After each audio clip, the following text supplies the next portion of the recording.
Rheostat. Rheostat एक wire wound variable resistance है। हमारे पास जो है एक सिंपल मैग्नेट वायर है जिसको आपने एक प्लास्टिक के सिलेंडर पे वाउंड किया हुआ है। और मैग्नेट वायर जो है ये इन जनरल जो है ये अलॉय है और मुख्तलिफ हमारे पास जो एलिमेंट्स हैं उसके कम्बिनेशन से जो है वो हमें हासिल होती है। अब ये जो रियोस्टेट है इसके हमारे पास जो हैं वो इन जनरल 3 टर्मिनल्स हैं। 3 टर्मिनल्स कौन-कौन से हैं? ए टर्मिनल है भाई हमारे पास, बी टर्मिनल है और ये दोनों टर्मिनल जो हैं ये फिक्स्ड टर्मिनल हैं। जबकि जो सी टर्मिनल है हमारे पास यहाँ पे वो स्लाइडिंग टर्मिनल होता है और स्लाइडिंग कॉन्टैक्ट भी इसको हम कहते हैं। इसमें ये हमारे पास ऑब्जेक्ट जो है ये ए से बी के दरमियान जो है ये स्लाइड करेगा और ये स्लाइड करते हुए जो हमारी वायर है उसके साथ कांटेक्ट में होता है। ठीक है जी, इसलिए हम इसको स्लाइडिंग कांटेक्ट कहते हैं। तो इस तरह से हमारा ये प्रॉपर जो है वो रियोस्टेट बन जाता है। अब भाई इसको हम जो है वो डायग्राम में या सर्किट्स में किस तरह से लिखते हैं, तो सर्किट्स में हम जो है वो इसको इस तरह से लिखेंगे कि जी हमारे पास ए टर्मिनल है रियोस्टेट का, ये बी टर्मिनल है और सी टर्मिनल जो है वो हमारे पास स्लाइड कर रहा होता है ए और बी के दरमियान। ठीक है जी, इसको हम स्लाइड कर सकते हैं, ए की तरफ ले जा सकते हैं, इसको हम स्लाइड करके बी की तरफ जो है वो ले जा सकते हैं। देन नेक्स्ट हमारे पास क्या है कि जी ये जो ए और बी है इसके दरमियान हमारे पास जो है टोटल रेजिस्टेंस जो है वो कितनी होती है भाई? टोटल रेजिस्टेंस ए और बी के दरमियान होती है जी कैपिटल आर।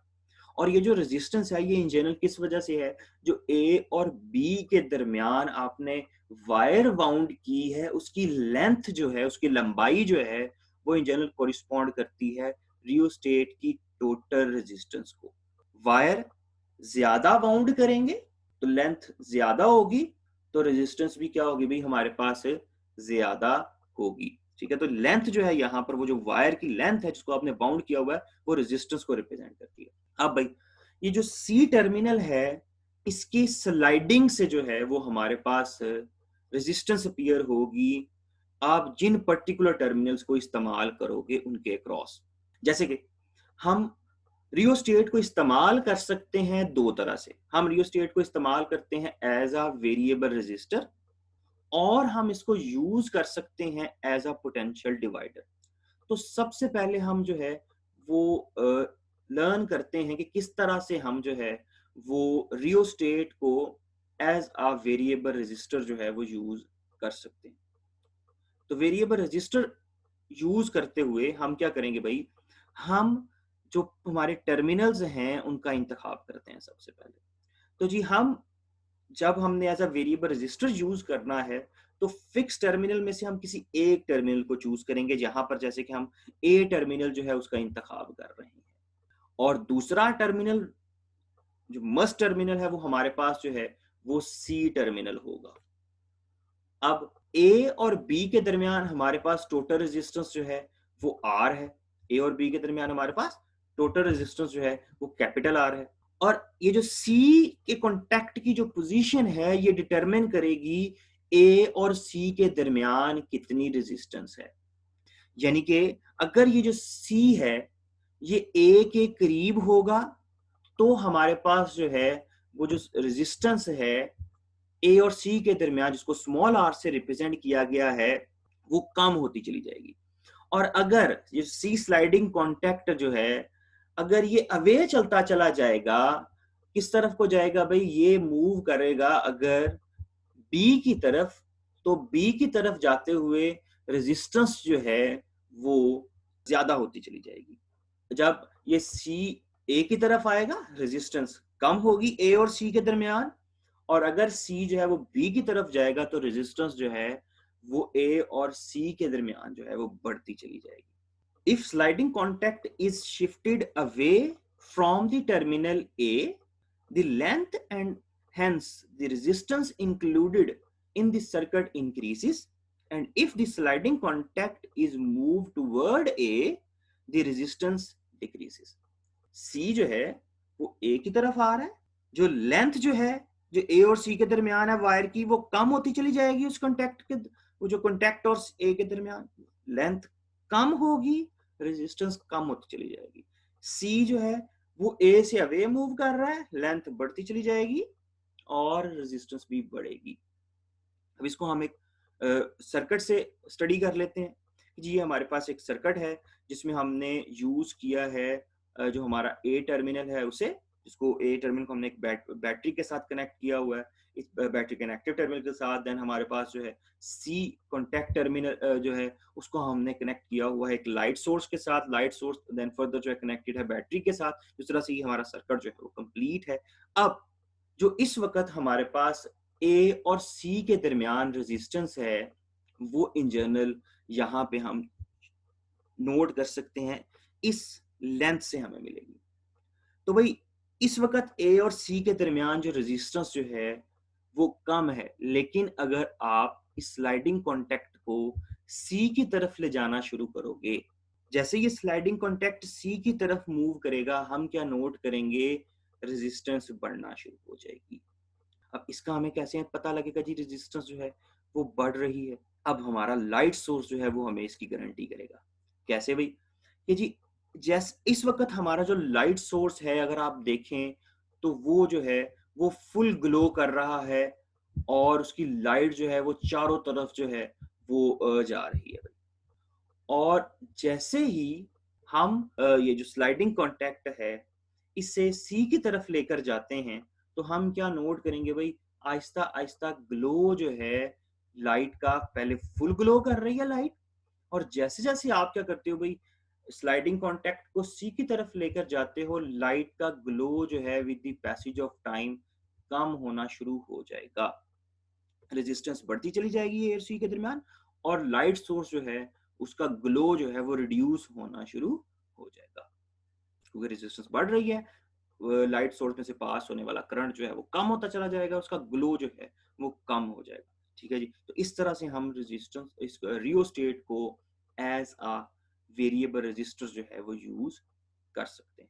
नेक्स्ट है हमारे पास, हम रियोस्टेट को एज अ पोटेंशियल डिवाइडर किस तरह से इस्तेमाल कर सकते हैं।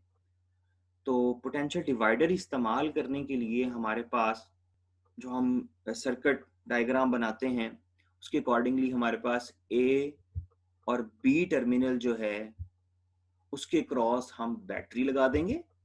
अब इसमें एज अ पोटेंशियल डिवाइडर में हम ए और बी जो कि फिक्स टर्मिनल्स हैं दोनों को यूज करेंगे, और उन दोनों टर्मिनल्स के क्रॉस हम अपनी जो बैटरी है उसे अटैच कर देंगे। अब टोटल वोल्टेज जो बैटरी का है हमारे पास वो डेवलप होगा ए और बी के दरमियान। तो जितना बैटरी का टोटल वोल्टेज है वो इस वक्त ए और बी के क्रॉस आ गया, यानी कि अगर हमारी बैटरी जो है वो 50 वोल्ट की है तो इस वक्त ए और बी के क्रॉस जो है वो 50 वोल्ट जो है वो डेवलप हो गया है। टोटल वोल्टेज सारे का सारा जो है, क्योंकि हमने बैटरी के टर्मिनल्स जो है वो ए और बी के क्रॉस लगा दिए हैं, तो इस वक्त टोटल वोल्टेज जो है वो जितना भी वोल्टेज है वो हमारे पास होगा ए और बी के क्रॉस। देन भाई आपने इस वोल्टेज को डिवाइड करना है, और डिवाइड करके जो है वो आपने सर्किट को जो है ये वोल्टेज प्रोवाइड करना है। ठीक है जी, जैसे कि यहाँ पर हम जो है सी और बी के क्रॉस हम अपना जो है आउटपुट सर्किट लगा रहे हैं जहां पर हम इस वोल्टेज को पहुंचाना चाहते हैं डिवाइड करते हुए। तो ये जो वी बी सी है ये वो वोल्टेज है जो हमारे फर्दर आगे सर्किट को जा रहा है जहां पर आप वोल्टेज डिवाइड करके पहुंचाना चाहते हैं। अब भाई हमने अगेन जो आउटपुट जो सर्किट है हमारा जहां पर वोल्टेज डिवाइड होकर जाएगा वो हमने दो टर्मिनल्स के दरमियान लिया है, एक सी टर्मिनल है और दूसरा हमारे पास कौन सा टर्मिनल है भाई, बी टर्मिनल है। ठीक है जी, और इसके क्रॉस हम अपना आउटपुट सर्किट जो है लगाएंगे जहां पर वोल्टेज जाएगा। टोटल रेजिस्टेंस आर थी, ठीक है, वोल्टेज वी आपने लगा दिया, सर्किट के अंदर जो करंट फ्लो कर रहा है इस वक्त वो हमारे पास टोटल करंट आई है, और इस वक्त जो हमारा आउटपुट सर्किट है उसकी जो रेजिस्टेंस है वो हमारे पास स्मॉल आर है, और इस स्मॉल आर के अक्रॉस जो भी पोटेंशियल डेवलप होगा वो इन जनरल हमारा वीबीसी है जो आउटपुट पे डिलीवर होगा। टोटल वोल्टेज ए और बी के क्रॉस है जिसमें से हम डिवाइड करते हैं बी और सी के क्रॉस, और वो वोल्टेज हमारा आगे चला जाता है। अब भाई हम इसको किस तरह से अचीव करते हैं, तो सबसे पहले मैथमेटिकली देख लेते हैं कि जी VBC जो है वो किसके इक्वल है। तो VBC जो है हमारे पास वो इक्वल होगा voltage according to Ohm's law, voltage equal होगा IR के। अब I जो है वो टोटल करंट है जो कि फ्लो कर रहा है, और जितना करंट जो है वो ए से आगे की तरफ आ रहा है, सेम करंट जो है वो आर से होता हुआ भी पास करेगा। तो यानी कि जो यहाँ पर हमारे पास BC के क्रॉस जो करंट क्रॉस कर रहा है वो हमारे पास जो है भाई आई होगा, जबकि जो VBC है उसकी रेजिस्टेंस यहाँ पर हमारे पास जो है वो आर है। अब टोटल करंट आई किस तरह से हम कैलकुलेट करेंगे? जो टोटल करंट आई कैलकुलेट करने के लिए हम टोटल वोल्टेज V और टोटल रेजिस्टेंस R को यूज करेंगे। टोटल वोल्टेज V है और टोटल रेजिस्टेंस हमारे पास R है, तो यहां से ओहम्स लॉ अगर आप यूज करें तो I जो है वो हमारे पास इक्वल होगा capital V divided by capital R के ओहम्स लॉ को इस्तेमाल करते हुए। तो हमारा जो रिलेशन है वो हो जाएगा भाई V divide by R into small r। तो ये वो वोल्टेज है जो आउटपुट पे डिलीवर होगा। अब इसको जो है वो हम स्टडी कर लेते हैं, जो हमारे पास डायग्राम है उसको इस्तेमाल करते हुए, कि हमारे पास ये रियोस्टेट के हमारे पास जो है वो तीन अदर टर्मिनल्स हैं, ए, बी और सी। बैटरी हमने लगा रखी है ए और बी के दरमियान, ये नेगेटिव टर्मिनल के साथ यहाँ पर, और ये पॉजिटिव टर्मिनल यहाँ पर हमने बी के साथ अटैच कर दिया है सर्किट में। और अब यहाँ से हमारा जो आउटपुट वोल्टेज है वो डेवलप होगा बी और सी के दरमियान। जो आउटपुट वोल्टेज है वो हम एक लाइट सोर्स को दे रहे हैं, और इस लाइट सोर्स के ग्लो से हमें पता लगेगा कि जी वोल्टेज डिवाइड होकर आ रहा है। टोटल रेजिस्टेंस जो है वो ए और बी के दरमियान कैपिटल आर है, और टोटल वोल्टेज जो भी इस बैटरी का होगा वो डेवलप हो रहा है ए और बी टर्मिनल के क्रॉस।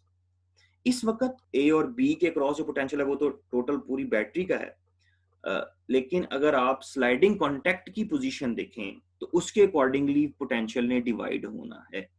तो अहम जो है वो हमारे पास यहाँ पर जो है वो स्लाइडिंग कॉन्टैक्ट की पोजीशन है।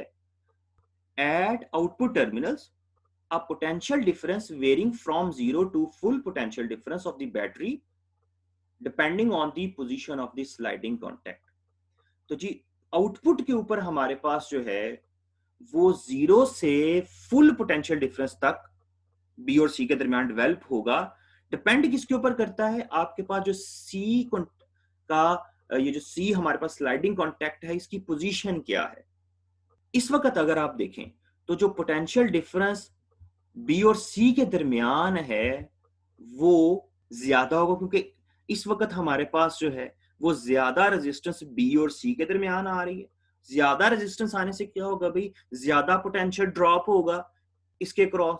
तो हमारा जो लाइट सोर्स है इस वक्त उसका ग्लो जो है वो ज्यादा है, और जैसे जैसे आपका स्लाइडिंग कॉन्टैक्ट जो है वो अवे मूव करेगा, सी से दूर होगा, सी से मूव करता है वो ए की तरफ, तो हम क्या नोट करेंगे कि जो रेजिस्टेंस जो है बी और सी के दरमियान वो बढ़ती चली जाएगी, आर इंक्रीज करेगी तो लाजमी तौर पर वी बी सी भी इंक्रीज करेगा, और ये जो लाइट सोर्स है ये मजीद ग्लो करना शुरू हो जाएगा। लेकिन स्लाइडिंग कॉन्टैक्ट को बी की तरफ अगर आप मूव करते हैं तो हम क्या नोट करेंगे कि बी की तरफ जाने से स्लाइडिंग कॉन्टैक्ट जो है अगर बी की तरफ मूव करेगा तो रेजिस्टेंस जो है वो स्लाइडिंग कॉन्टैक्ट और बी के दरमियान कम होती चली जाएगी, क्योंकि डिस्टेंस फासला कम हो रहा है, बी और सी के दरमियान रेजिस्टेंस कम होती चली जाएगी। और जितनी कम रेजिस्टेंस होगी हम क्या नोट करेंगे भाई?